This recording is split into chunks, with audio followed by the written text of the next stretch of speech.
Check it out live in the place to be, y'all. It's your man, Knife Wonder. Grammy Award winning producer, DJ, college professor, member of the Universal Zulu Nation. Shouts out to Africa Bambaataa and King DJ Mark Love. And checking out Hip Hop Wired. Peace.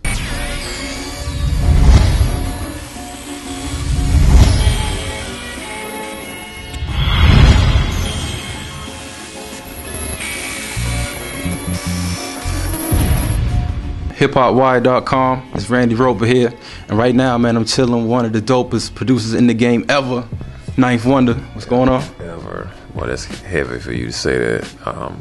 What's going on with you? You good? Yeah, man. It's crazy. Like, people, when they mention producers, they'll mention like the Jay Dillers and the DJ Premiers and people like that, and they put you in that category as a producer that really keep the soul alive in hip hop, man. Like, how do you feel when they mention you with those kind of producer? I mean, it feels funny because I never expected to be mentioned in that realm or whatever. And that was, I guess it's still me speaking from the mind frame of 10 years ago when I first started, when I first made a headway in the game, so to speak.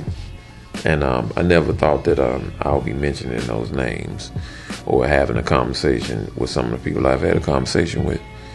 So it's kind of, it's still humbling to me, but that brings along a big responsibility because it's not a lot of us doing that in the game anymore. I mean, it's the ones that's doing it, we're doing it, but for the mainstream people can see, or it's not a lot of us is really doing that style of music like that. And so it's a big responsibility. A lot of people to see me like, keep it going. We need you. That's a pressure like none ever. So. Mm-hmm. All right. Now, it seemed like it was a period in hip hop where everybody kind of mimicked your sound and your kind of style and stuff. Do you remember that? Can you kind of speak on that? Like the whole, I want to say like the, you know what I mean? I mean, it's, how can I say this? I mean, the first level of creation is imitation. You imitate your favorite person. Preem, Pete, I had some days I sound like Pete Rock, some days I sound like the RZA, some days I sound like High Tech, some days I sound like DJ Premier when I first started. But if a young cat is doing it, then I understand that I'd rather him imitate me than imitate some of them thinky but they know who they are, man.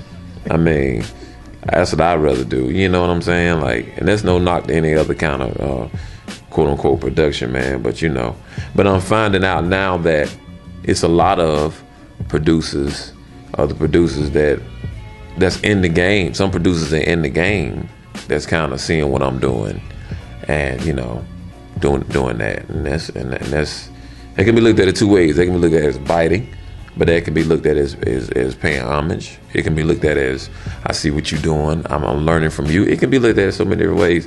As long as it's only one knife, I really don't care. Right. It's all good. All right. Now, cool, man. Like, as far as being a producer in the game right now, 2011, it seems like producers not getting broken off, like how they were like a few years ago. Can you kind of speak on how is it now for a producer with, people taking your beats and putting it on mixtapes and stuff like that? Like, what's going on?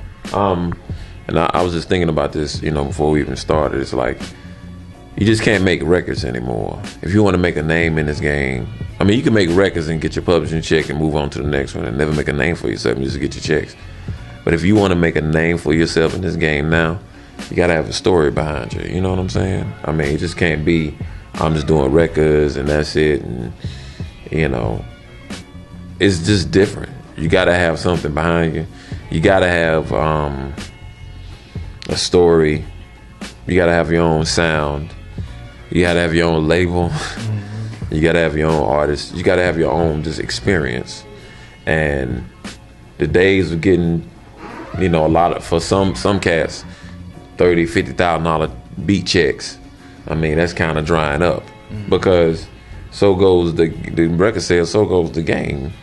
And so now you're really seeing the survival of the fittest, where cats gotta make their own way. And some of us are surviving, some of us are not, because they have relied on the industry so much to make them.